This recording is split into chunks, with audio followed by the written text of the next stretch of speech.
Suite à la dernière vidéo, j'avais suffisamment de coco râpé pour faire pas mal de recettes et c'est ce que j'ai fait aujourd'hui avec ce petit assortiment de bonnes choses que je goûterai en fin de vidéo. Ah, j'en peux plus. Après presque 2 heures à râper, parce que râper des carottes c'est facile. La carotte à côté de la coco c'est mou. Râper de la carotte c'est bien parce que c'est des morceaux qui sont relativement gros et faciles à prendre. Alors qu'avec la coco, c'est pas tout à fait ça. Ce que je vais faire c'est que là il se fait tard, on voit plus trop grand chose, donc je vais mettre ça au frigo et le garder pour demain. Nous voici le lendemain avec ici la pulpe de coco qui était au frigo, donc elle a un petit peu durci. Pour extraire l'huile, je vais mettre de l'eau tiède chaude.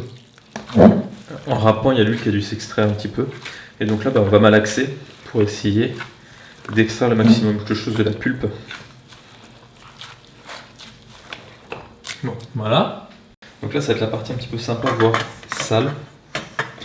C'est qu'on va essayer de filtrer tout ça.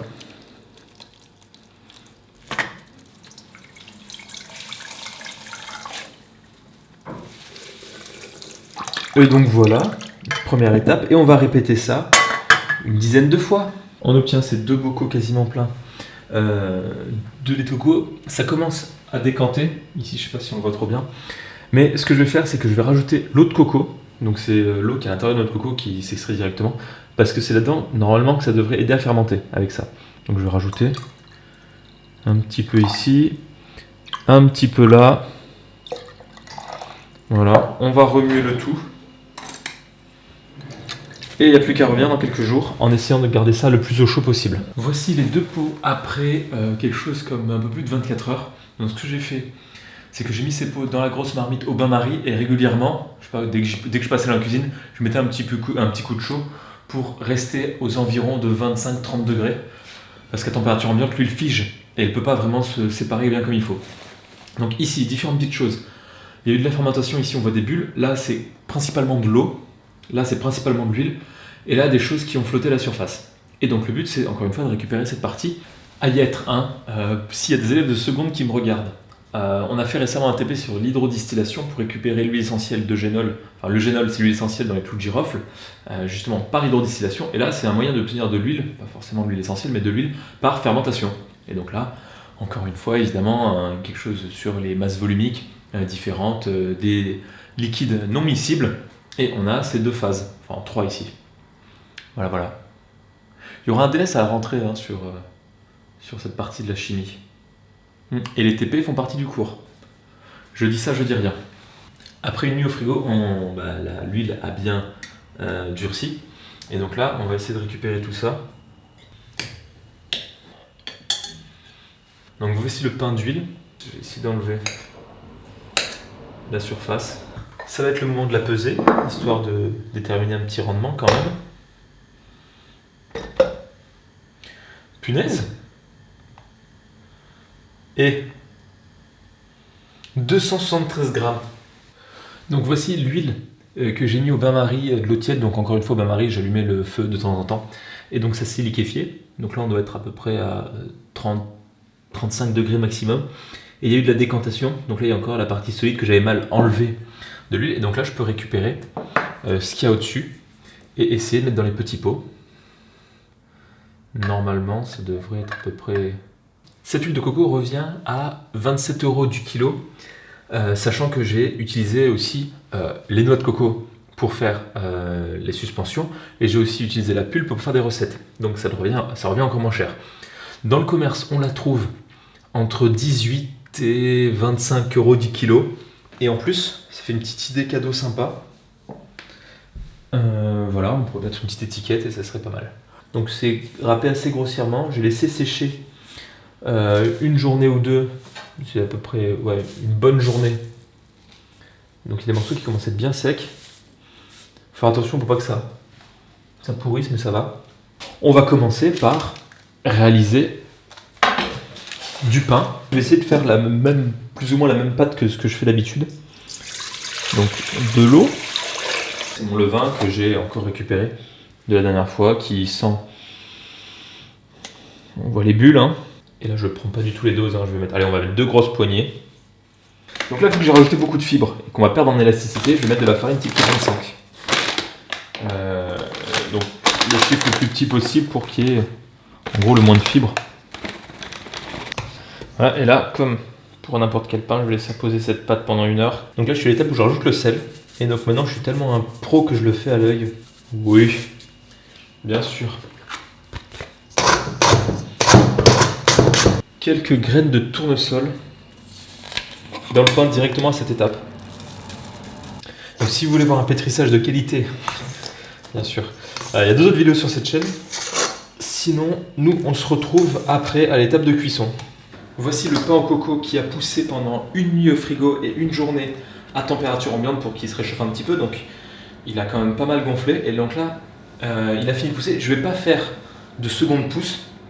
Je vais changer beaucoup de paramètres d'un coup. C'est pas très scientifique. Mais je vais le mettre directement dans la marmite et voir comment ça cuit après.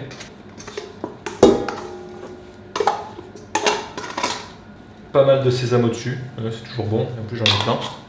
Je sais pas quelle tête il aura. Hein. On couvre et au four. Toujours à fond. Il pousse plutôt bien. Voici le pain qui a fini de cuire il y a à peu près une demi-heure, 40 minutes. Il a eu le temps de refroidir. Et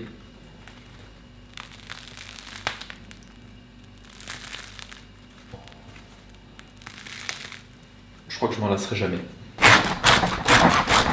Il est encore chaud. Deuxième recette avec de la noix de coco râpée. Je vais faire un bounty, enfin des bounties j'espère, parce que j'en ai suffisamment. Donc l'enrobage de chocolat c'est pour plus tard, mais pour l'instant pour l'intérieur du bounty ça va être coco râpé, voilà, avec du lait concentré sucré. Là j'ai rajouté un petit peu de vanille et je continue à malaxer. Donc là la consistance c'est bon. On a quelque chose que qui se tient quand on le compresse un petit peu. On va essayer de faire des petits rectangles.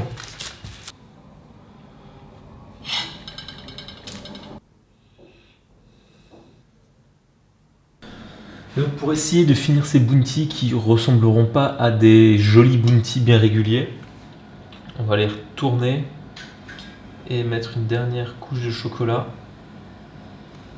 Et pour une 3e recette avec, même une 4e, parce que l'huile de coco ça compte, hein. Donc pour une 4e recette à faire avec des restes de coco, je vais faire un petit gâteau qui me ressemble, c'est-à-dire à l'arrache. Donc ce que je vais faire, c'est que je vais reprendre coco et les concentrés sucrés, parce que j'en ai fait trop pour le chocolat, pour les bounties. 275 g coco plus les concentrés sucrés LCS. Très bien. Ensuite, j'ai envie de partir sur 3 œufs. Vu qu'il y a déjà du lait concentré sucré, je ne vais pas rajouter de lait. Donc pour le liquide, je vais mettre du jus de pomme. C'est ça. Ici, nous avons du jus. Ah mince, j'ai oublié de peser. Donc là, on part sur à peu près 100 ml de jus de pomme. Ça commence. Même pas déjà fait que ça part à volo. De la farine. Type 65. Un petit peu de bicarbonate pour lever. 3 gouttes d'huile essentielle de citron. Un petit peu d'huile quand même pour fixer les goûts. Donc on va aller sur 20 g d'huile d'arachide, des graines de tournesol. Pour l'instant c'est vraiment plutôt pas mal.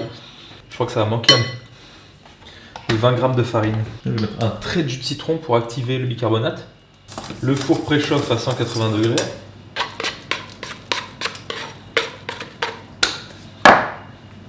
Et voilà, plus qu'à mettre au four. Et voici le gâteau tout juste sorti du four. Il est froid, j'ai un petit peu galéré à le démouler. Bon, ça va, ça reste à peu près correct.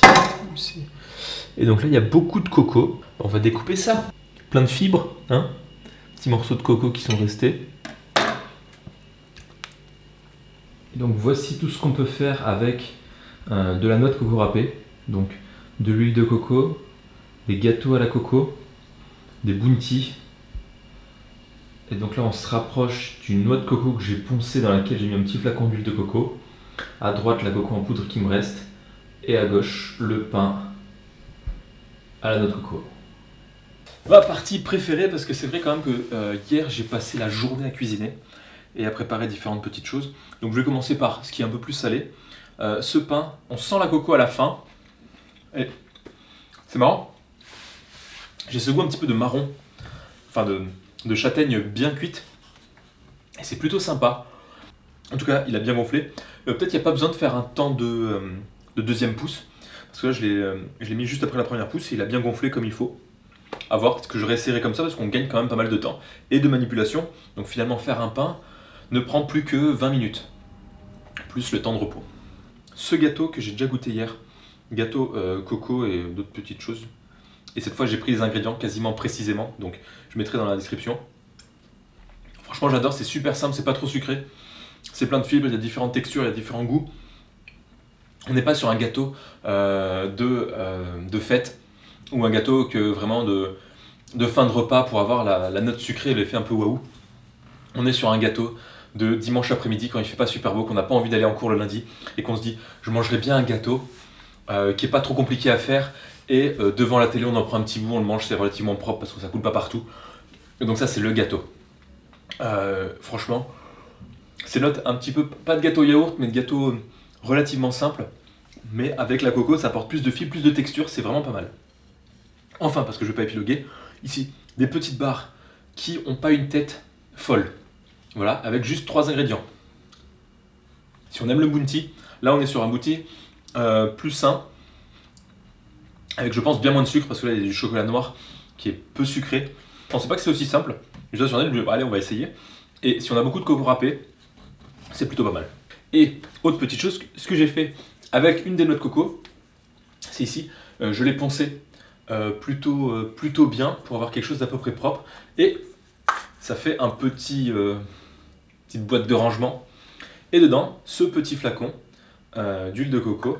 Et donc ça, par exemple, on rajoute un petit nœud. Et je trouve que ça fait un super cadeau. Peut-être un cadeau un peu cheap, en mode t'as pas dépensé beaucoup pour le faire. Mais un cadeau quand même. Voilà. Merci à tous d'être là.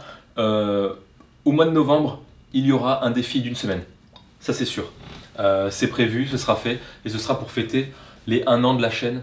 Enfin de la lancée officielle de la chaîne. Donc en novembre dernier où j'ai fait le premier défi à 25 € pour 1 semaine. Et donc je vais en faire un autre là en novembre. Donc à très bientôt. Et entre temps il y aura quand même quelques autres vidéos.